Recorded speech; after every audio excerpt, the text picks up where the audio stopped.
I'm here with Daisy Shadra. Now I'm going to say it wrong, Daisy. No, you said it right. Okay. We talked about pronunciation, and I am notoriously good at mangling people's names. So thank you for being here with me and for Thanks being for willing having to me. share your story. If you just want to get started, Daisy is another, I don't know if you would consider yourself rapid onset gender dysphoria or just, a girl who was uncomfortable being a girl and started the transition process. Yeah, I don't know if rapid onset gender dysphoria is the most accurate because I had gender discomfort, since I very early childhood. So it wasn't something that just kind of happened all of a sudden, in adolescence. It was always it was always there. Didn't always know how to articulate it.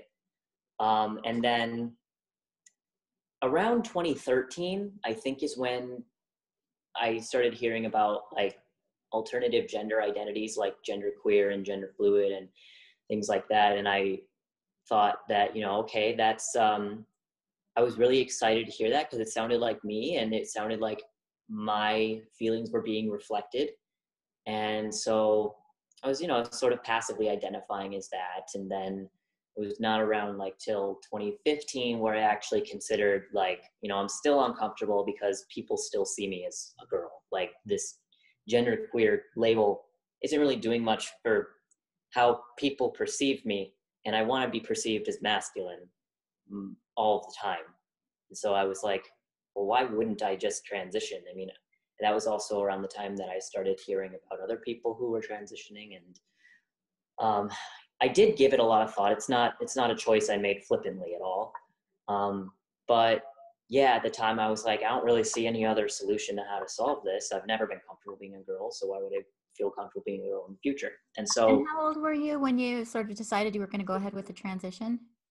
16, 17, And how old were you when you started testosterone? 18. Okay, so you were you just turned 18. Yeah. One of the videos that I saw, you've made a number of videos, which are actually fascinating, and I encourage our viewers to go to your channel. I'll post it in the description below.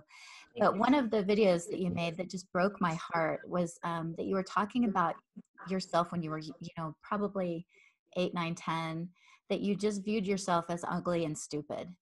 And I just was like, oh, how many girls feel that way, don't fit in, and decide they're gender nonconforming. And then, like you said, kind of transgender is sort of the next step from that, just because they don't fit in with typical stereotypes of how you're supposed to be as a girl. Yeah, I mean, I really fundamentally wanted to change who I was. Like, gender was, I mean, I don't know why I wanted to be a boy. I don't know. Like, I didn't have any sexual trauma. I'm fortunate enough that that didn't happen to me. But, like, I can't, point to something and say, like, that's why I want to be a boy. I just always have wanted to, like, present myself as masculine. And, yeah, growing up, I did not really feel like I could relate to other girls. Um, I mean, I spent a lot of time playing with boys when I was like in elementary school, but then when I got older, I was like, I don't really fit in with girls or boys. Um, and yeah, I always had very low self-esteem. So I thought, if I transition and I really fundamentally change the person, like who I am in the most literal sense, like change my hormones, then maybe I'll like myself more. And there was an element of that that was true, but it was really, really vanity focused, unfortunately. Um, And I was still the same person. I've talked to a number of doctors who talk about a testosterone euphoria that sort of Yeah. reinforces the idea when girls and young women start taking testosterone that, oh yeah, this was definitely the right choice. Did you feel that?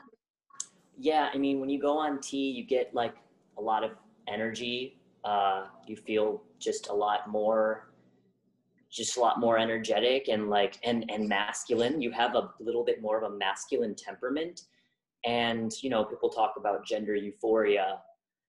Uh, that is, I suppose that is a thing. I think it's really dangerous the way people are talking about it as like, oh, you don't have to have gender dysphoria. If you have gender euphoria and you know, you feel really good about yourself, you know, presenting masculinely, then you're probably trans and need to transition. Um, but no, yeah, that's definitely a thing. I was very excited when my voice started dropping, and when I noticed, yeah, it's kind of messed up, but when I noticed that I couldn't cry anymore and that I was getting like like more angry, and like, you know, my libido was rising, I was like, yeah, like Doing it's, it. yeah, it's working. Well, and we were talking before we started recording about how when I was a transgender, I wanted to be, you know, the boyiest boy in the class. And I watched the other boys and I was like, I'm going to outboy them. Um, and did Mhm. you have any of that sense when you started testosterone? Not like I was going to outboy other guys.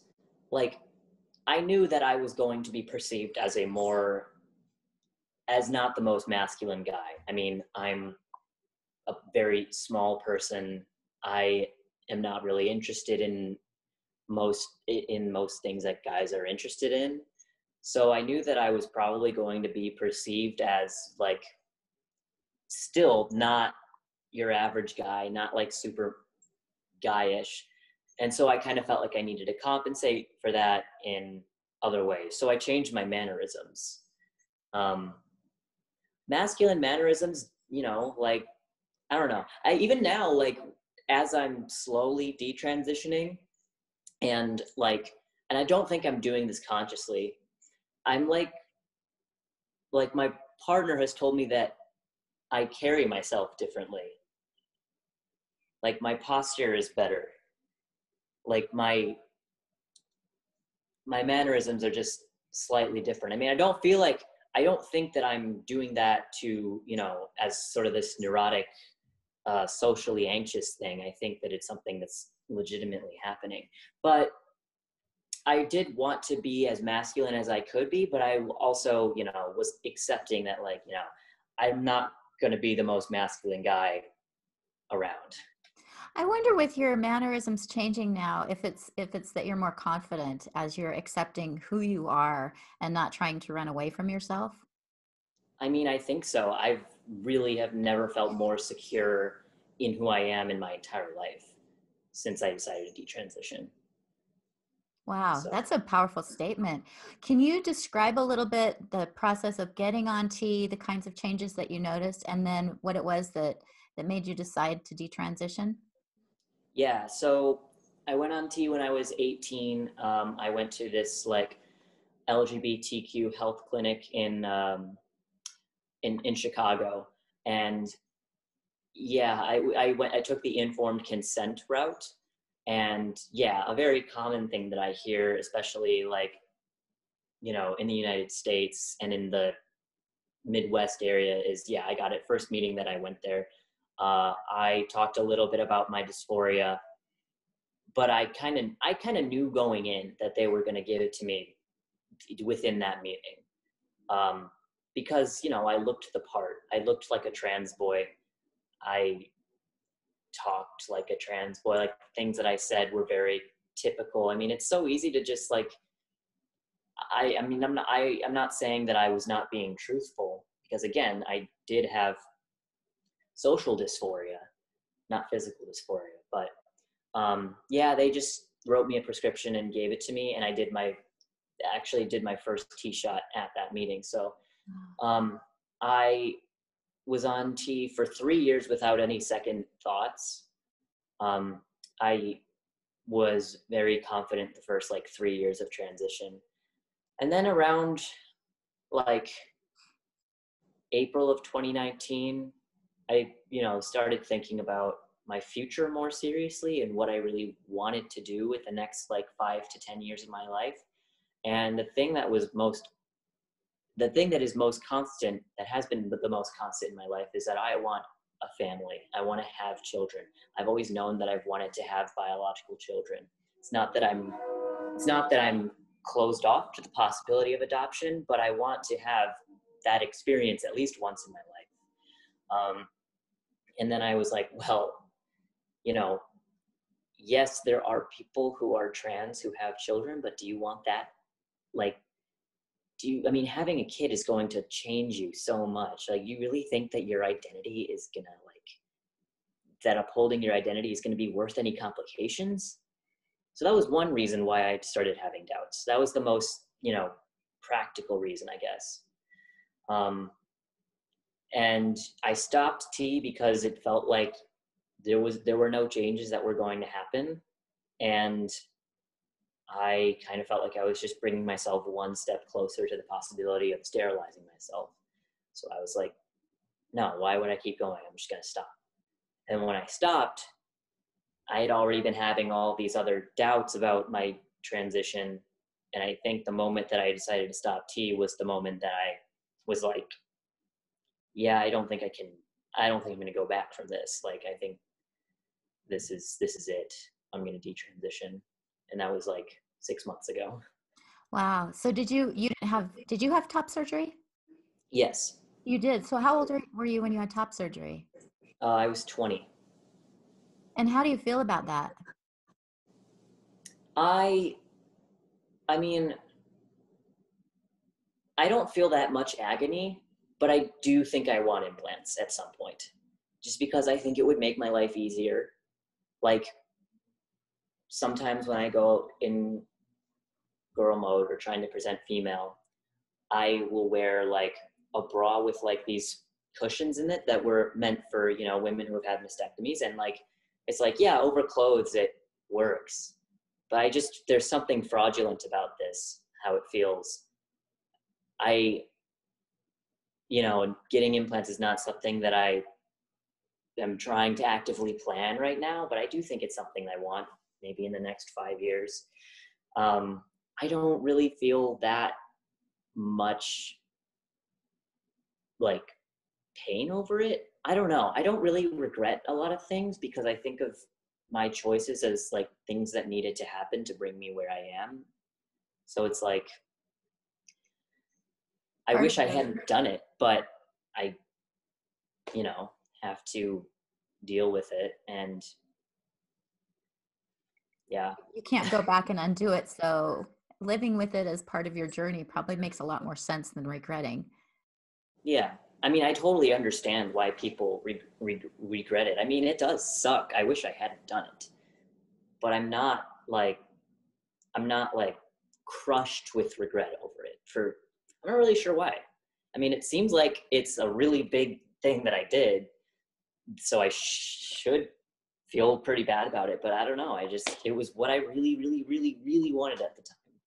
And did your insurance cover the cost of it? Most of it, yeah. And will they cover implants? Probably not. I'm not sure, but probably not. See, and that's one of the things that just kind of gets in my craw about this is that certain kinds of cosmetic surgeries are covered if you're gender dysphoric or body dysmorphic, but they will not cover the reparative surgery afterwards if you decide to treat detransition. Or for a woman like me who maybe wants to get breast enhancements because I'm very small chested, or if I decided just because I don't like my breasts to have them removed, if I don't present as transgender, then my insurance won't cover it. So it seems like there's this kind of double standard about what insurance will cover as far as these kinds of cosmetic surgeries.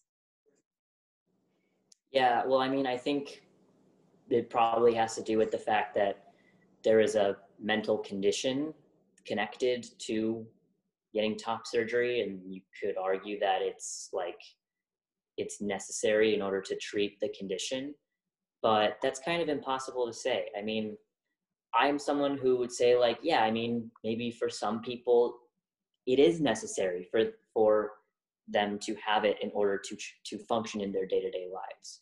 But it's like, I thought the same thing. I was wrong. It's hard to tell. Do you think you would have done it if you had to save up and pay for it yourself? Do you think that by the time you saved up for it, you would have maybe resolved your feelings or been even more committed to it because you were paying for it yourself? I probably would have made a GoFundMe. Because that's what a lot of people are doing. Oh yeah, no, I saw those all the time. If I had to save up for it myself, hmm, yeah, I don't know. I mean, maybe by now I would have enough money to do it and then decide, oh, maybe I don't need it. But also, I can't imagine having to bind my chest for that much longer. I mean, that was a really big reason why I wanted to do it. It's like I don't want to have to bind anymore. Like I can't do any physical activity for more than like 20 minutes without like being in extraordinary pain. Like I want to have a flat, just have a flat chest and be able to, breathe freely. Can you describe a little bit about what how you did the binding, and you said it was painful. When was it hard to breathe? Yeah. So I wore a binder to flatten my chest. A lot of trans guys who are pre-op will bind to make their chests flat. And is very it's pretty constricting on your breathing. I mean, I had one I had one binder that was more for comfort but didn't make me totally flat, and I had another binder that made me totally flat but was very uncomfortable. Um, and so yeah, it's not good for your posture, and I have bad posture anyway, so it really wasn't good. And whenever I would try to like do some sort of physical activity, um, it would it would make it much harder to breathe, and I felt like I did not have a lot of stamina when it came to like, you know riding a bike or like just doing anything that was, mildly physically exerting. And it really kind of limited me. And also, like, I really loved swimming, and I didn't really have a way of doing that because I was not about to wear a women's bathing suit. But I also I had to swim in a binder.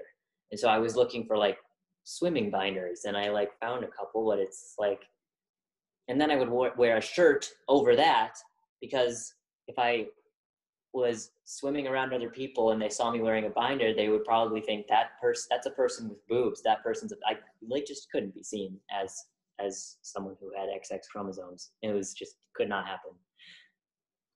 Oh, that just makes me so sad.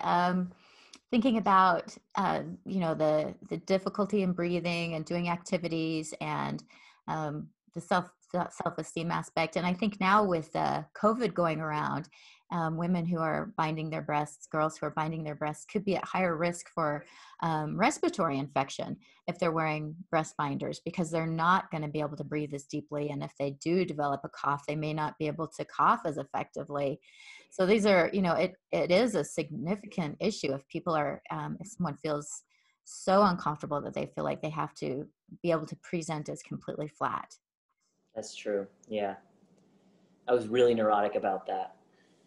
And so I'm trying to like figure out how to address this in a way that is respectful to people who've gone through this process. Do you think there's any kind of therapy or any kind of, other option besides the mastectomy that could have helped you resolve those feelings of discomfort without going through the mastectomy?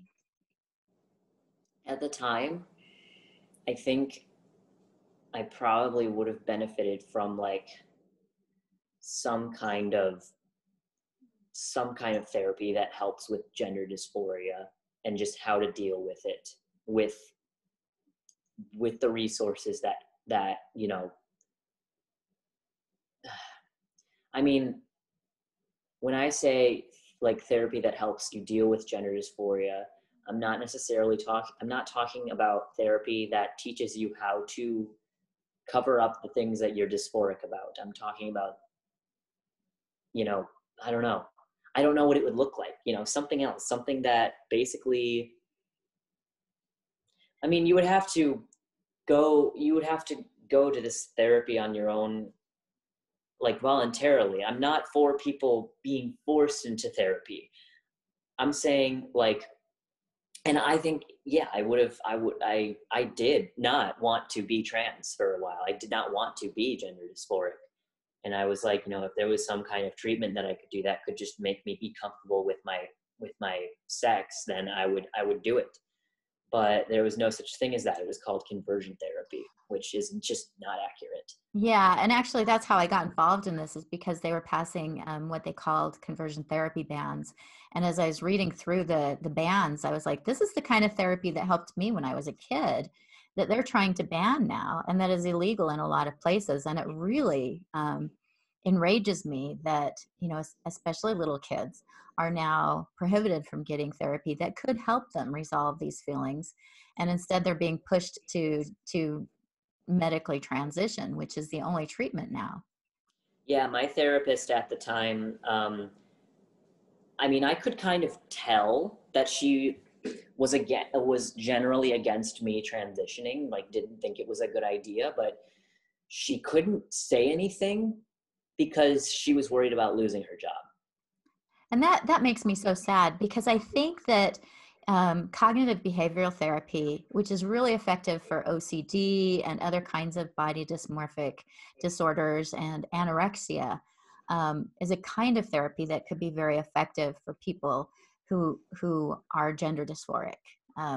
Because it teaches it's a thought process. It's sort of a reevaluating, telling yourself a different story. So rather than saying, I'm uncomfortable in my body, therefore I'm a man, it's I'm uncomfortable in my body, I'm still a woman, but I don't conform to, whatever it is that society is sort of projecting on me that makes me feel like I'm not appropriate as a woman. And I'm not a therapist, so that may not be a particularly good description of cognitive behavioral therapy, but it's a way of processing your thoughts and saying, is that thought accurate? Or, telling yourself a different story about your feelings so that you don't have to, damage yourself, because testosterone and mastectomies and bottom surgery, they do damage the body. Well, I'm hopeful that, with the increasing number of detransitioners who are open about, the fact that they're detransitioning, or just in general, the increased number of detransitioners will allow for some dialogue in, the institution of mental health, that is like, okay, maybe this is not a one size fits all solution. Maybe transitioning is not a one size fits all solution for gender dysphoria, because there are clearly people who have real gender discomfort, we'll say, who, transitioning is not right for them. I really hope that we as a society have enough integrity to do that and don't continue to just make money off of dysphoric teenagers. And that's one of the things that bothers me the most about this, is that I feel like, they're going in. You mentioned Chicago, and I think it's Lurie's Children's Hospital in Chicago. They actually have a full-time person who goes into schools to talk to children about their gender. And I feel like this is a way that to convert kids who are uncomfortable with themselves for any number of reasons, for them to sort of Yeah. latch onto something and say, aha, this is why I don't feel like I fit in, this is where my dysphoria is coming from, it's because I'm not really a girl, or I'm not really a boy. Or confuse kids who have no gender discomfort. I don't know what I would have done or how I would have reacted if, in kindergarten I had somebody come in and tell me that I could change my gender if I felt like I wanted to. I probably would have really excited me, because again, I used to literally say, I said like things that were very typical to, most trans kids. I said all the time, I think I'm a boy, I want to be a boy. And so if I had an adult come in to a classroom with authority and tell me, you are a boy, you can be a boy, I think it would really excite me. But I don't know. I don't know what I would have done. That was like, that was back in like 2004. So that wasn't happening, but yeah. And I think what would be so much better is to have people go in and talk to kids and say, it's okay if you don't fit in. It's okay if you're a girl who wants to wear boy clothes. It's okay if you're a boy who's more feminine. I feel like that would be so much more healthy message to send children. Definitely, definitely. That would have excited me too. I think in a more what's the word? In a healthier way, because it would, the only thing that it would motivate me to do is to be myself. Because when I was transitioning, like, I was not being myself. I was trying to be someone else. And I wouldn't have said that at the time, but it's like I was trying to change my hormones. Like, clearly I was not trying to be myself, you know? Well, and for me, it was very much wanting other people to perceive me as different than myself. So it was wanting to change myself, but also to make sure, everybody out there saw me differently. So it was, I don't know if that's a control thing or if it was a safety thing or just a sense of like, I want you to see me how I want you to see me, which kids kind of do sometimes. That's exactly how I felt. It gave me a sense of control over the way I was being perceived, if anything. I mean, but now it's like, I don't know, it's tricky now because I don't want to fall into that again, because now it's like I am making another transition and I am again changing the way that I'm perceived by the world. But like, I know that's not my motivation, because at first, when I first started detransitioning, I was like, man, being perceived as a female in the world still makes me really uncomfortable, especially now that I haven't done it in 5 years. So I know that that wasn't part of the motivation. It was more of an internal motivation. But now it's like, I think if I was I mean, people don't really gender me that often in public. I look pretty androgynous, so I think people probably just want to play it safe and don't say ma'am or sir. But I think it would probably upset me a little bit if I was trying to present female and somebody called me sir, but I would hope that it wouldn't be as painful as it was when I was first transitioning and people would call me ma'am when I was trying to present as a sir. It's like, I mean, I don't think it would. I mean, it does kind of signify that oh, you're failing to be perceived as you want to be, but it's like, I would hope that it wouldn't be as big of a deal now. I mean, it's really not. I really don't. It's like I don't care as much as I thought I would. Like, inhabiting the world as a very androgynous person, it just doesn't bother me as much. Well, and I wondered about that because being a teenager, that's sort of a time where a lot of kids learn how to deal with the discomfort that they have of their changing body. I know very few kids, and especially girls, who are just delighted with their bodies when they're going through adolescence. I think it's, and even in adulthood, I know very few women who would say they're 100% comfortable in their bodies. So I think it might be just part of the human condition to have that discomfort, but now we've kind of pathologized it in a new way that kind of explains it. Instead of saying these are normal feelings, to be uncomfortable, we're saying, oh well, it's not that you're it's not that there's something wrong with you, it's that you were born in the wrong body, which seems to me like a much more profound cognitive shift. Very much so, yeah. People say that so flippantly, you're born in the wrong body. It's like, what, do you even know what you're saying? Yeah, it's hard for me to even conceive of what that means, because either it means that, I guess what is interesting to me is that the people who say it tend to be agnostic or atheist. But Um, it's an inherently religious and statement. right, exactly. It's like so we have some kind of an internal soul or internal being that could be born into the wrong body is a very kind of existential way of thinking about ourselves. And to separate saying that, our biology doesn't matter. It really feels like a religion to me when I hear people talk about it, because it Yeah. has this like, suspension of disbelief and buying into sort of supernatural ideas. And I yet, mean, go ahead. I think that people might just use that language not meaning it necessarily literally, but kind of just to illustrate how they feel. Like, but I mean, yeah, like people, it's hard to differentiate, like, if people are meaning it literally or if they're just trying to describe their own feelings. I Right. mean, I certainly felt like I was not supposed to be inhabiting this body because it's a female body.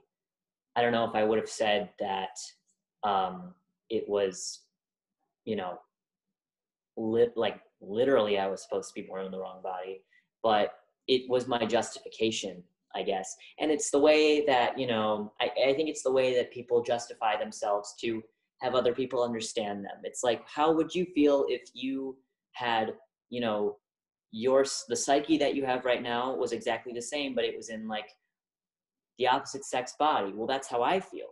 And people can kind of conceive of that and be like, oh man, that sounds really painful. So that's So kind of, yeah.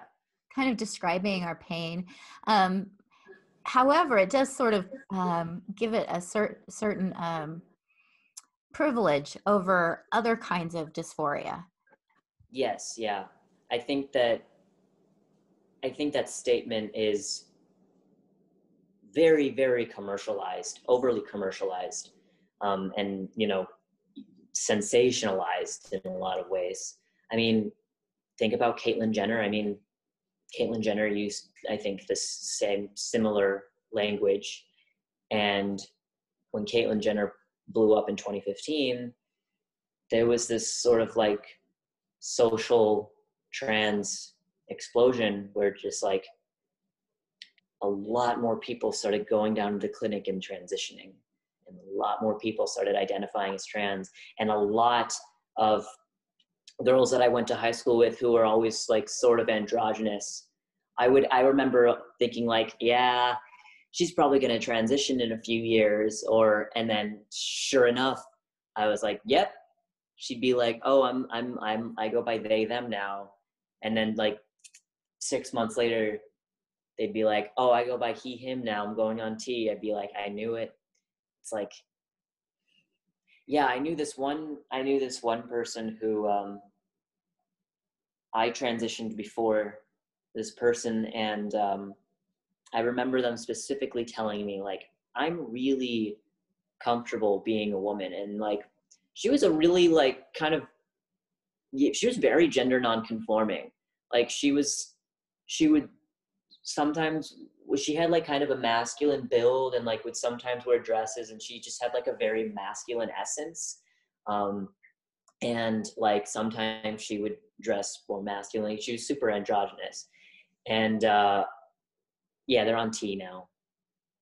Well, and You that's know, something that's been really heartbreaking for me is that I'm seeing girls who I watched grow up who were not gender dysphoric when they were little, who are now coming out as saying they're either gender nonconforming, they, them, or they're transgender.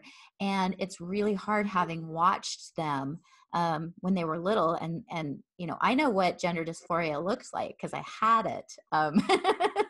And these are kids who did not have it, but there's sort of a revisionist history that they pull out and say, oh well, I always did, I just was hiding it. Or even now, I think that the clinics don't even care if you suddenly develop this. It's and that's the funny thing, is that for some reason you can change your gender identity towards transgender, but they're saying you can't change it backward. And so it's sort of this, again, it's kind of cognitive dissonance that you can change towards being transgender, but if you're transgender, you're not supposedly going to detransition. yeah, I really don't appreciate the narrative that the number of detransitioners is so rare. It's like, okay, first of all, it's actually not as rare as you might think. I mean, just give it some time. And, also, it's incredibly dismissive. It's like, it's such a small amount of people, it's not even worth talking about. It's like, no, it's very much worth talking about, no matter how rare you think it is. It's a big deal. Like, I really, really am hoping that this shifts the discussion of that this shifts the narrative of what it means to be trans, and what the best way to handle gender dysphoria is, because like I really don't want to see this happen to more and more people. I mean, I feel maybe like, I don't know. Well, I feel like especially the younger and younger, because they're, kids as young as 8 years old now are getting on cross-sex hormones, which is just outrageously young. And one of the things that you talk about, and this happens a lot to detransitioners, is people will say, well, you were never really trans in the first place. oh So yeah, if you decide to go from non-transgender to transgender, everybody validates that. That's authentic, and they affirm it. But if you go the other way, then they say, well, you were never trans in the first place. And so it is sort of this, again, it's this narrative that's very confusing, and I feel like yeah, dismisses people's experience like yours. very, very. I mean, I kind of want to make a video on that statement. You were never really trans, because it makes no sense. It makes no logical sense to me.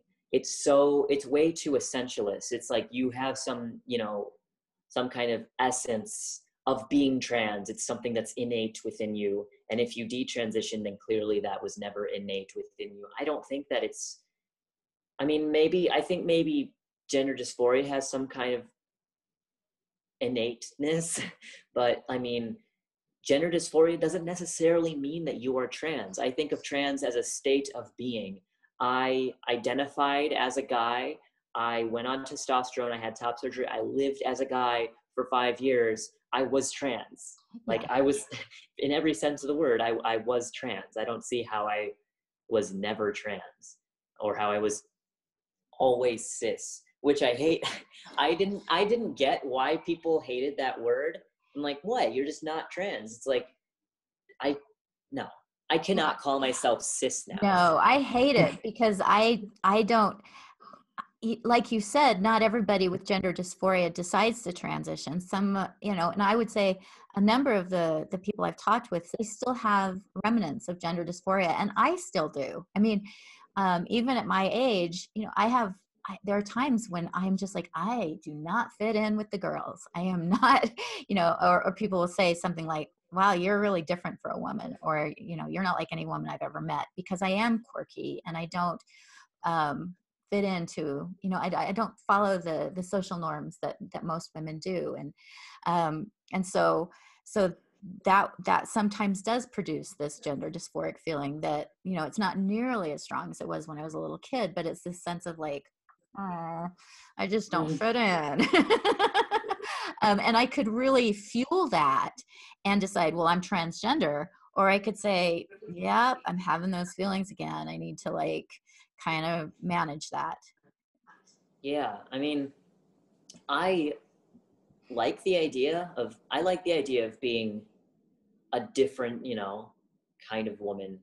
I mean, I still feel awkward calling myself a woman. I mean, again, probably because I'm not exactly used to it at this point. And I've never actually been a woman. I was a girl, and then I transitioned into manhood, and then I was a man.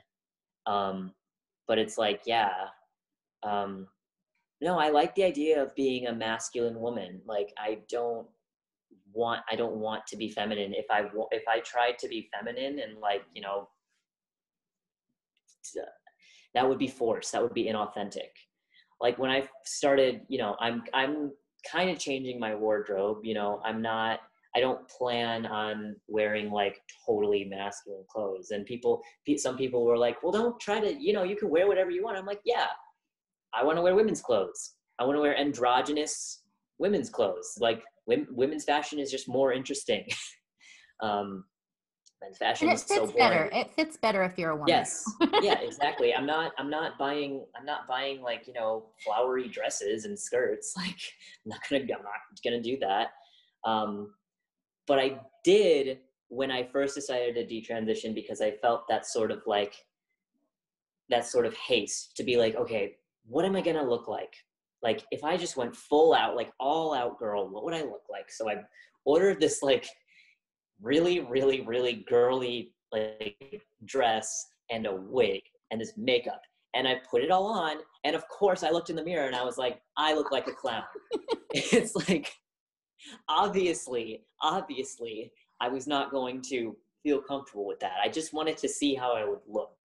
And it's like, yeah, so I'm definitely going to wear what I want. And I'm definitely still going to be androgynous. But that's been the most fun part, honestly, is like finding your own sense of style. I think it's awesome for girls to grow up and see women who are androgynous or who are not conforming to those gender stereotypes, who are women, rather than having all those that aren't conforming to transition. So I think what you're doing is really important, just to show young girls and young women, hey, you can look like this. It's okay. It's okay to not conform to these stereotypes.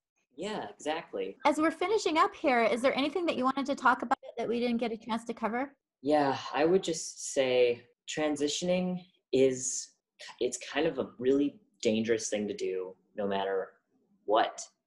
Like that's a controversial thing to say, I know. But like I was totally confident the first 3 years. I did not think that I was ever going to detransition. And I told myself like, okay, don't do this if you have any doubts that you'll regret it. And I didn't. And yet I still regretted it. So I don't have a clear solution on, And your earlier videos are really a good example of that, because I've watched a couple of them, and you were absolutely confident that it was the right thing to do at the time. and I had a very like typical sort of trans narrative, except I didn't have physical dysphoria, but I don't even think that even if you have severe physical dysphoria, that it's necessarily the absolutely right thing to do.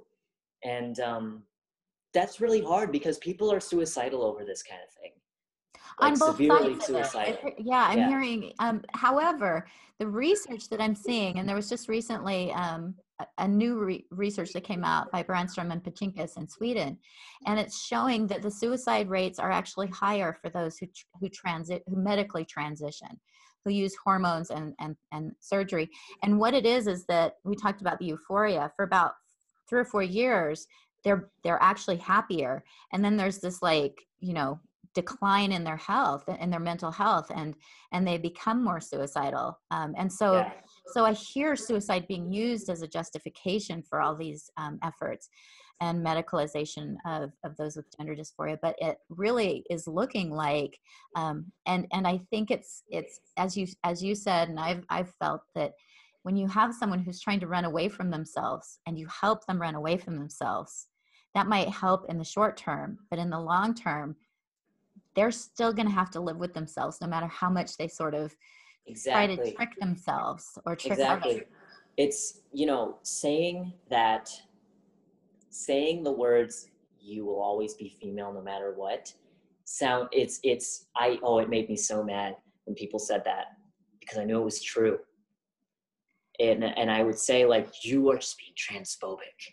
But it's like, no, I know that I always will be. And I got to a point where I was like, okay, yeah. I'll always be female, whatever. But this is better for me. I'm living a better life, socially living as male. This is clearly better for me.